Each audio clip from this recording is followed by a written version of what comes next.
Islamabad supreme court में फौजी अदालतों में सिविलियंस के ट्रायल के खिलाफ दरखास्तों पर समाअत जारी है।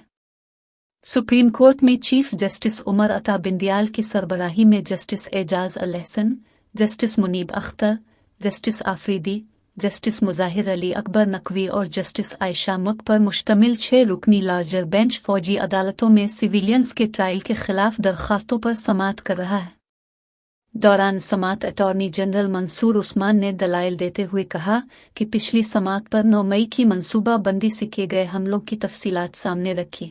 तस्वीरी शवाहिद से साबित है कि हमले में मुलव्वस तमाम अफराद के चेहरे वाज़े थे।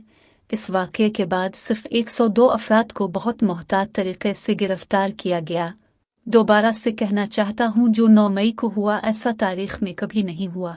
जो 9 मई को हुआ उसकी इजाज़त मुस्तक़बिल में दोबारा नहीं दी जा सकती।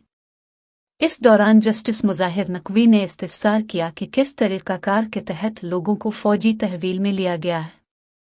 इस पर अटॉर्नी जनरल ने कहा कि आर्मी एक्ट के सेक्शन में सिविल जराइम की बात वाज़ेह है।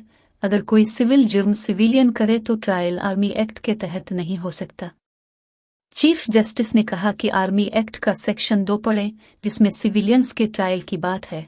इस पर अटॉर्नी जनरल ने कहा कि आर्मी एक्ट सेक्शन 2 के मुताबिक कोई सिविलियन दिफाई काम में रख न डाले तो वो इस कानून के नरगे में आता है। आर्मी एक्ट के मुताबिक अगर कोई सिविलियन अफवाज का डिसिप्लिन खराब करे तो भी कानून के दायरे में आता है। जस्टिस उमर अता बिंदियाल ने इस्तिफ़सार किया कि अफवाज का डिसिप्लिन कैसे खराब हुआ।